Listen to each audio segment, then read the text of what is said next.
السلام علیکم ورحمۃ اللہ وبرکاتہ ان الحمد للہ نحمدہ ونستعینہ ونستغفرہ ونعوذ باللہ من شرور انفسنا ومن سیئات اعمالنا من یہدہ اللہ فلا مضل له ومن یضلل فلا ہادی له واشہد ان لا الہ الا اللہ وحدہ لا شریک له واشہد ان محمدا عبدہ ورسولہ اما بعد فإن خیر الحدیث کتاب اللہ وخیر الہدی ہدی محمد صلی اللہ علیہ وسلم وشر الامور محدثاتها وکل محدثۃ بدعہ وکل بدعۃ ضلالہ وکل ضلالۃ فی النار۔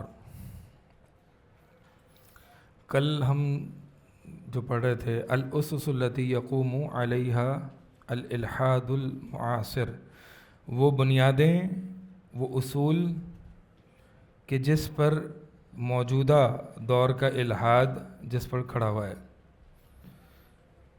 جگہ کچھ یہاں سے خالی ہے، وہاں سے خالی۔ بزرگ حضرات سے پیچھے درخواست ہے کہ تھوڑا سا آگے طالب علمی کا روپ اختیار کر کے طالب علم کر کے بیٹھیں، کیا خیال ہے؟ ماشاءاللہ بزرگ بھی آئے ہوئے آج، تو ہمیں اندازہ ہے۔ سبحان اللہ۔ آداب طالب علم نہیں پڑھے آپ لوگوں نے؟ کیا پڑھے؟ پہلا دن تھا نا، پہلا دوسرا دن، اس میں تو ایسے نہیں کیا تھا۔ ہاں یہ ویسے آج کچھ نئے چہرے آ گئے کافی۔ کون کون کل نہیں تھا؟ ہاتھ کھڑا کریں۔ یہ آپ لوگ کہاں سے آئے ہیں؟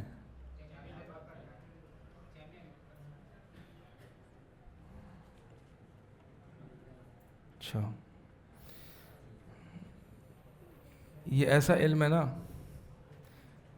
شیخ ابن عثیمین رحمہ اللہ جب کوئی الحاد یا اہل باطل کے شبہات اور ان پر رد کا ان کی کوئی کلاس ہوتی تو درمیان میں اپنے درس میں کسی کو آنے نہیں دیتے، اور درمیان سے اپنے درس میں کسی کو جانے نہیں دیتے۔ کل کی جو باتیں تھیں، کئی ایسے میں نے شبہات ذکر کیے ملحدین کے، لیکن جوابات نہیں دیے۔ کل جوابات بھی دیے لیکن شبہات اختصاراً ذکر کیے، آج اس کی تفصیل ہو جائے گی۔ تو بھائی اپنے رزق پہ بیٹھیں جو بیٹھ رہے ہیں۔ ہماری تو ایسی خواہش نہیں رہتی کہ ہم اس طرح کے دروس میں آدھے آج ہیں آدھے کل ہیں۔ بہرحال آپ محنت سے آئے ہیں، تو گزارش آپ سے یہ ہے کہ جو کل نہیں آئے تھے وہ ان سے استفادہ کر لیں کہ جو کل آئے تھے، ٹھیک ہے؟ اور ان باتوں میں اگر کوئی آپ کے ذہن میں کوئی ایک بات یا شبہ رہ جاتا ہے، جو دونوں دن آئے جو ایک دن آئے، تو اس کو حل کریں، وہ پوچھ لیں کلاس کے بعد۔ شبہ جو ہوتا ہے نا، وہ ایک کینسر کی طرح ہوتا ہے، اس کو جب تک برہان نہیں دیا جاتا وہ ٹھیک نہیں ہوتا۔ وسوسہ مختلف ہوتا ہے، وسوسہ مختلف ہوتا ہے۔ وسوسہ اور شبہ میں فرق یہ ہے کہ وسوسہ اعراض کرنے سے، تعوذ پڑھنے سے، اس میں مزید سوچ بچار کرنے سے، رک جانے سے ختم ہو جاتا ہے، لیکن جو شبہ ہوتا ہے وہ اس کا حل یہ نہیں ہوتا کہ اس میں مزید سوچ بچار نہ کی جائے، وہ خود بار بار آپ کے دماغ میں آتا ہے، اور اس سے اعراض کرنے سے، تعوذ پڑھنے سے بھی وہ رکتا نہیں ہے۔ اس کو لا محالہ برہان، یہ قرآن کی زبان میں دلیل قطعی کو کہا جاتا ہے، جس سے سینوں کو تشفی مل جاتی ہے، سینہ ٹھنڈا ہو جاتا ہے، وہ برہان۔ تو یہ برہان سے ہی ٹھیک ہوتا ہے۔ وسوسے کو کوئی ہلکا نہ سمجھے۔ سورہ فلق اور سورہ ناس آپ پڑھتے ہیں۔ سورہ فلق میں قل اعوذ برب الفلق، صبح کے یا مخلوق کے رب سے ایک اللہ تعالیٰ کی ایک صفت ذکر ہے، اور کتنی چیزوں سے پناہ مانگی ہے؟ قل اعوذ برب الفلق من شر ما خلق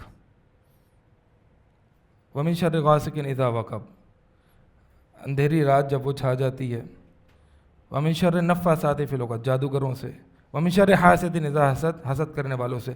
چار یعنی اللہ تعالیٰ کی ایک صفت ذکر کر کے چار چیزوں سے پناہ مانگی ہے۔ سورہ ناس میں